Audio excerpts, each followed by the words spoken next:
Kualifikasi Dosen gelombang 1 tahun 2025. Saya Yuliana merupakan dosen program studi Teknologi Informasi Institut Sakti Buwana. Dalam video ini akan digunakan untuk pengajuan Serdos dalam bidang pengajaran dengan memaparkan PDD UK TPT, yaitu pernyataan diri dosen dalam unjuk kerja Tridharma perguruan tinggi. Adapun dalam kesempatan ini saya akan memilih mata kuliah Artificial Intelligence. Mata kuliah ini terdiri dari 3 SKS, 2 teori dan 1 praktikum. Adapun deskripsi dari mata kuliah Artificial Intelligence ini, mata kuliah ini akan membahas konsep dasar, metode, dan teknik dalam Artificial Intelligence, yaitu pada bidang ilmu komputer yang berfokus pada penciptaan sistem cerdas yang dapat meniru kemampuan berpikir manusia.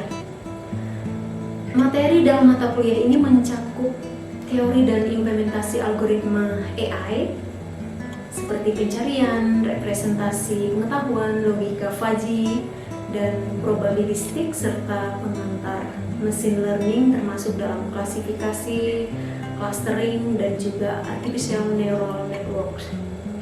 Mahasiswa juga akan dikenalkan pada penerapan AI dalam bidang seperti pemrosesan bahasa alami atau bisa kita singkat dengan NLP,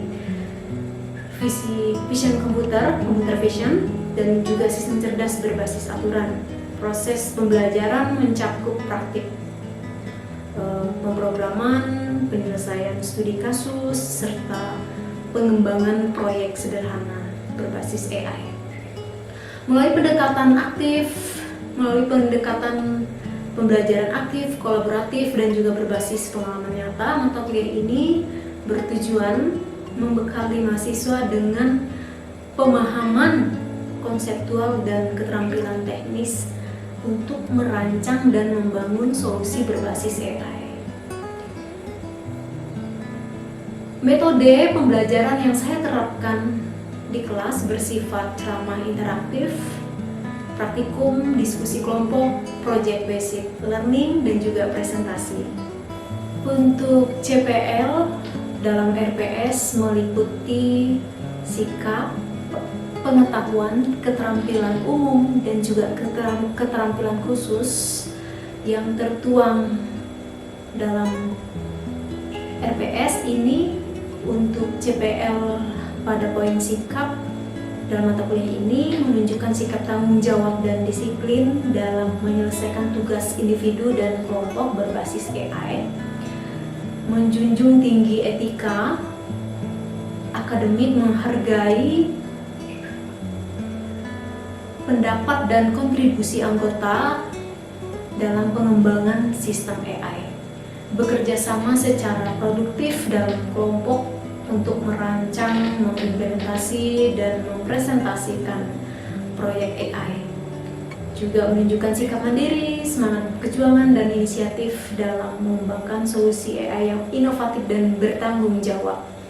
Menginternalisasi nilai-nilai religius dan kemanusiaan dalam pemanfaatan teknologi AI secara bertanggung jawab untuk masyarakat, mampu memanfaatkan potensi teknologi AI untuk kebermanfaatan masyarakat sesuai dengan semangat nasionalisme dan Pancasila.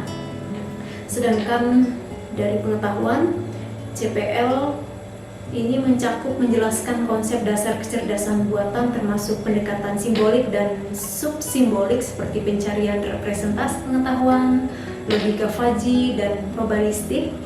Juga menjelaskan prinsip dan metode pengembangan sistem cerdas untuk pemrosesan informasi dan pengambilan keputusan.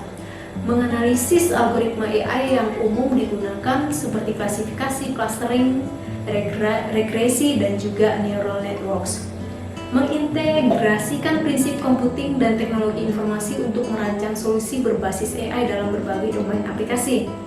Menguasai penggunaan algoritma pemrograman dan tools AI untuk pengolahan data dan informasi secara efektif. mengkaji kemampuan pendekatan sistem cerdas dalam memberikan alternatif solusi untuk permasalahan masyarakat, organisasi, dan industri. Dari keterampilan umum, di dalam CPL ini mampu menerapkan pemikiran logis, kritis, dan sistematis dalam merancang dan menganalisis solusi berbasis algoritma AI, mampu menunjukkan kinerja mandiri dalam menyelesaikan tugas, implementasi, dan evaluasi sistem AI, mampu mengkaji implikasi etis sosial dari penerapan AI dalam masyarakat, serta menyusun laporan ilmiah terkait penerapannya. Juga mampu bekerja dalam tim, berkomunikasi secara efektif, dan mempresentasikan solusi AI dalam bentuk proyek kelompok. Mampu juga mengimplementasikan prinsip keberlanjutan dan semangat kewirausahaan dalam pengembangan aplikasi AI. Sedangkan keterampilan khusus untuk mata kuliah ini dalam CPL masih di poin CPL tadi, mampu merancang dan mengembangkan algoritma AI untuk menyelesaikan berbagai jenis permasalahan pada bidang seperti klasifikasi, prediksi, clustering, dan juga sistem rekomendasi. Mampu mengimplementasikan dan menguji algoritma AI dengan menggunakan tools pemrograman dan pustaka modern secara efektif.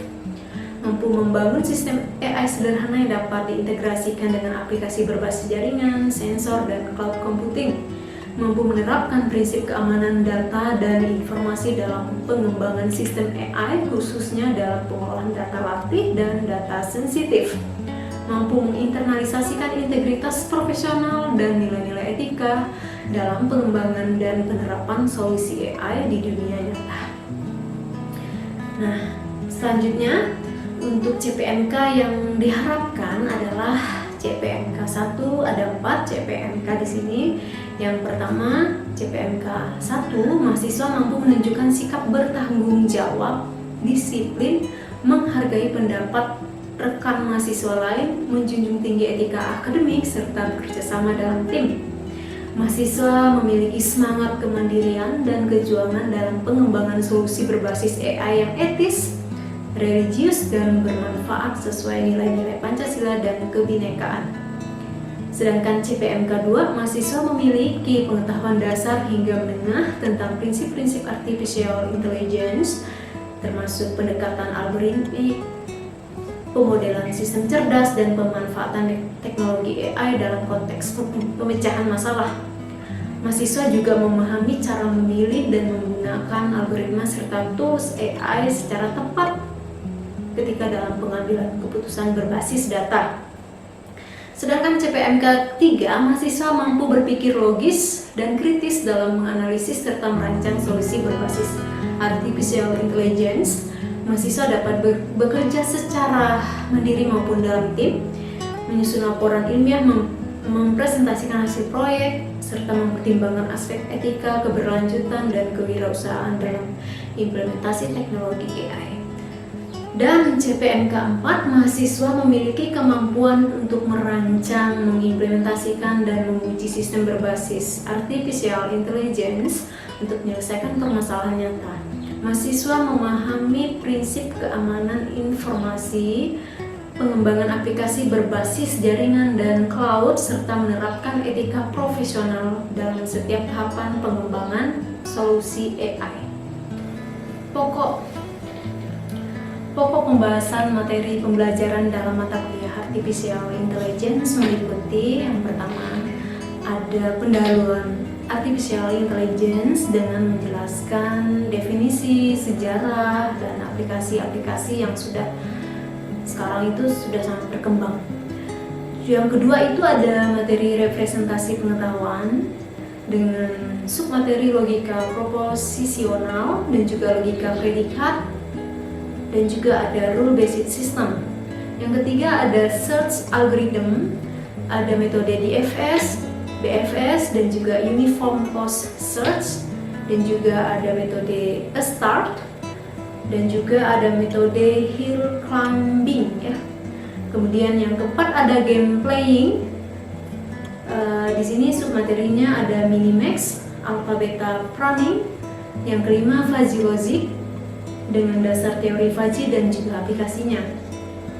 Yang keenam probabilistic reasoning, ada Bayesian networks, naive Bayes, Yang ketujuh, machine learning overview dengan menjelaskan supervised, unsupervised, reinforcement learning, dan juga yang kedelapan ada klasifikasi dan decision tree yang akan dijelaskan implementasi dan evaluasinya.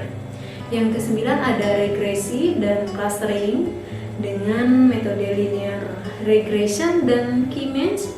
Dan yang ke-10 ada artificial neural networks dengan submateri perceptron dan backpropagation. Yang ke-11 ada natural language processing dengan submateri T-conizzing, stop-word remote, TF dan IDF. Yang ke-12 ada computer vision dengan submateri pengolahan citra dasar edge detection. Dan juga yang ke-13 ada reinforcement learning dengan metode K-learning, Markov decision process, dan juga yang ke-14 proyek mini AI dengan menjelaskan implementasi sistem AI sederhana. Dan yang ke-15 presentasi proyek yang dipresentasikan oleh para mahasiswa. Mahasiswa mempresentasikan proyek hasil kinerja mereka. Dan ke-16 yang terakhir evaluasi tugas akhir atau ujian akhir semester. Adapun untuk media pembelajaran yang diterapkan dalam mata kuliah ini, Artificial Intelligence, adalah melalui RPS yang bisa diunduh pada platform Edlink, yaitu merupakan platform pembelajaran terkhusus yang digunakan oleh institusi, modul praktikum dengan berisi tutorial dan juga PowerPoint sebagai acuan dosen untuk memberikan materi kepada mahasiswa yang berisi studi kasus dan juga artikel. Kemudian referensi yang digunakan sebagai acuan di dalam mata kuliah ini ada wajib dan utama dengan beberapa buku yang sudah diterbitkan dengan penulisnya sendiri yang tentunya berkaitan dengan mata kuliah ini. Yang pertama, buku chapter dengan judul Kecerdasan Buatan. Ini kolaborasi dengan beberapa para dosen. Dan juga buku yang berjudul Pemahaman Dasar Artificial Intelligence menggunakan teknik blind search. Yang ketiga itu ada Machine Learning, Algorithm, and their use case dengan studi kasusnya. Yang ketiga ada Teknologi Deep Learning dengan mengeksplorasikan kemampuan metode generatif adversarial networks (GANs). Yang selanjutnya ada sistem pendukung keputusan dalam kehidupan sehari-hari di wilayah perbatasan. Dan juga ada referensi dari buku lain dari Suyanto dengan judul Artificial Intelligence dengan teknik searching, reasoning, planning, dan learning. Dari bukunya Paul R. dan teman-teman dengan judul Human Plus Machine. Dan ada juga buku Sergey Bruno S. dengan judul buku Understanding Industry 4.0. Buku Nielsen Niels dengan judul The Quest for Artificial Intelligence. Dan juga ada buku dari Li Kei-fu dengan judul AI Superpowers. Ya, dan juga ada beberapa referensi pendukung yang bisa saya gunakan sebagai acuan saya mengajar. Dengan melihat artikel-artikel yang berbau artificial intelligence, sudah banyak banget itu, dan juga di website.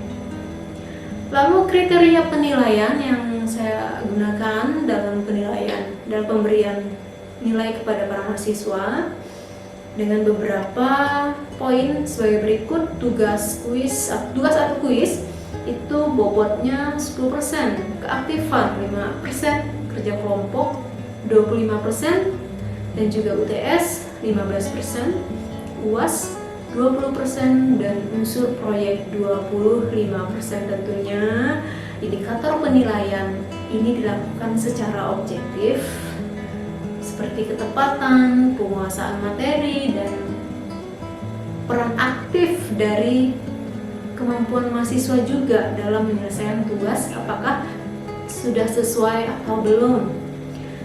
Lalu rubrik penilaian tentu sudah jelas dan terukur sesuai dengan standar akademik institusi. Kemudian hasil penilaian dievaluasi lalu disampaikan kepada mahasiswa-mahasiswi untuk memberikan feedback untuk tujuannya adalah untuk meningkatkan kualitas pembelajaran. Dengan pendekatan ini harapannya bisa memberikan pembelajaran yang terpusat pada mahasiswa, dan juga tugas saya sebagai pendidik untuk mampu menyiapkan lulusan yang mampu berpikir kritis ketika, Bu, kok nilainya begini, Bu, kok nilainya ini. Nah, itu kita bisa diskusikan ya, dan adaptif terhadap tugas dan tanggung jawab sebagai mahasiswa. Oke. Selanjutnya berikut adalah video pembelajaran dalam kelas untuk mata kuliah Artificial Intelligence. Oke. Selamat pagi semuanya. Gimana kabar kalian? Luar biasa. Oke, dalam kesempatan pagi hari ini kita akan melanjutkan aktivitas perkuliahan kita. Jadi hari ini kita senang sekali ya bisa berjumpa kembali. Jadi untuk memulai aktivitas pengajaran kita, mari kita berdoa dulu. Ada yang mau memimpin doa? Silakan.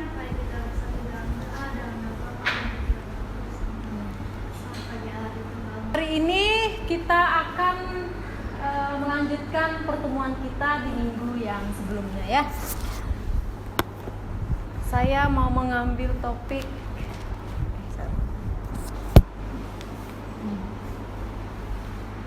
untuk artificial intelligence. Teman-teman sudah paham ya? Secara definisi bahwa mengapa kita perlu mempelajari AI. Ada yang tahu? Apakah penting artificial itu untuk kalian? Apalagi intelligence-nya ya? Sangat penting ya. Kecerdasan. Buatan itu penting, intelligence-nya juga penting. Jadi secara definisi manusia diciptakan dengan kecerdasan yang sangat luar biasa. Apa perbedaan manusia dengan si AI tadi? Hah? Kita bisa capek karena kita manusia. Kebalikannya ya. Karena apa? Karena manusia membutuhkan tenaga dalam bekerja, sedangkan AI itu dia sebuah program yang tidak memiliki kayak perasaan, kemudian hal-hal yang dimiliki oleh manusia. Jadi Perasaan. ya. Manusia memiliki perasaan. AI enggak ya? Ya. Berarti manusia itu ada emosinya. Nah, itulah yang menjadi perbedaan antara AI dan manusia. Ini kan anggaplah ini robot. Ternyata di dalam di dalam otaknya manusia, kalau diambil alihkan oleh AI, ada yang namanya neural network dan deep learning. Nah, metode ini adalah ada di machine learning, yang merupakan bagian dari artificial intelligence juga. Cara artificial intelligence untuk melakukan penalarannya secara logis harus berdasarkan ini tadi. AI dia memiliki 4 teknik dasar: searching, planning, dan reasoning, dan learning. Kita coba cek satu-satu. Nah, ini tadi ya. Artificial intelligence ada 4 teknik. Maksudnya di sini kalau dalam searching itu kan dia harus melengkapkan dulu apa kira-kira step yang harus saya lewatin. Dia buat dulu rancangannya dulu. Dia membuat rancangan dari representasi stepnya dulu. Misalnya dari A ke B itu harus bagaimana? A, B, C, D itu stepnya, step awal dan step akhir. Itu yang searching. Sedangkan yang reasoning ini dia harus punya aturan. Kalau melalui step awal saya harus melewati mana dulu, itu harus ada aturannya. Jika ditinggalkan oleh petani tersebut, maka sayur-sayuran akan dimakan oleh kambing dan kambing akan dimakan oleh serigala. Ini masalahnya. Lalu pertanyaannya, bagaimana caranya agar petani kambing, sayuran, dan serigala dapat selamat menyeberang sungai? Lalu bagaimana mesin memahami logika manusia tadi? Ya, ini kan tekniknya AI menyelesaikan masalah ya. Nah, ada yang mau menjawab? Menyelesaikan? Gantian ya? Ya, Mikael ya. Silakan, Mik. Kamu bisa Selesaikan di sini. Tuh ada spidol. Jadi untuk yang pertama tuh petaninya harus bawa domba terlebih dahulu. Nah, setelah itu setelah dibawa ke sungai, dombanya akan di sini. Iya. Dia hanya meninggalkan dombanya di sini dan hanya meninggalkan serigala dan juga sayuran. Kenapa? Karena serigala kan nggak makan sayur. Ada yang punya cara lain? Sama ya? Ada? Siapa yang punya cara lain? Makasih Mikael. Oh iya. Ada yang punya cara lain? Hah? Gak apa-apa, silakan Thea.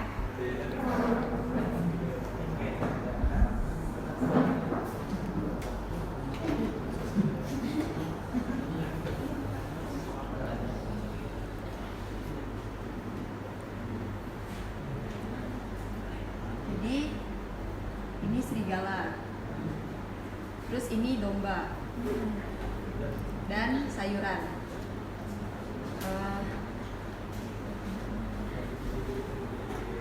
Seorang petani ini Sama ya? cuman Ada perbedaan. Ya, gak apa-apa. Gak mungkin sama kan? Namanya juga penyelesaian masalah pasti berbeda-beda. Terima kasih Thea. Kita lihat jawabannya di sini. Ah, gimana? Mau coba lagi? Oh, silakan. Apa? Gimana cara?